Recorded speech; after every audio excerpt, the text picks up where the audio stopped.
When the wildfires swept mercilessly across Australia's bushland, they left behind a haunting silence where life once thrived. Charred trees stood like skeletons against the sky, and the air smelled of ash long after the flames had died. Among the ruins, a tiny wombat was found curled up by a deserted track, trembling, injured, and utterly lost. The little creature's back bore painful burns, his eyes darting in confusion and fear. In that moment, he seemed to have lost everything: his home, his safety, and perhaps even his will to survive.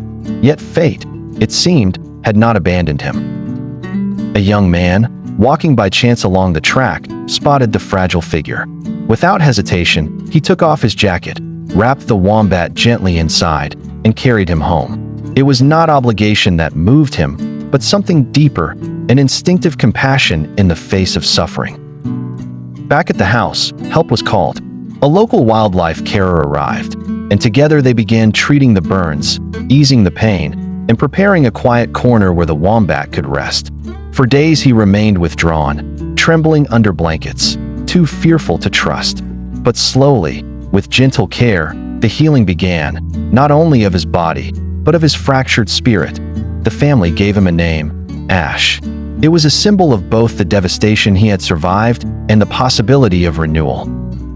Gradually, Ash began to eat again, nibbling at carrots and sweet potatoes. At first, he peeked out shyly from beneath blankets, then stepped cautiously into his new surroundings. The young man never forced closeness. Instead, he sat nearby with a book, offering food, allowing trust to grow at its own pace. Weeks passed, and the wounds faded. Ash's eyes regained their brightness, and with it, a quiet confidence. Eventually, the time came for the hardest decision, to let him return to the wild. With a heavy heart, the young man carried Ash to a safe part of the forest and watched as the wombat disappeared into the undergrowth. It hurt to let go, but he knew it was the right choice. Then, something remarkable happened.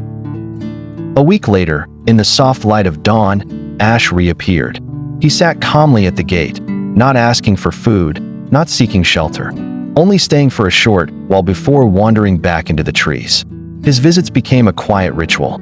Sometimes brief, sometimes lingering, they felt like wordless reassurances, a creature checking on an old friend.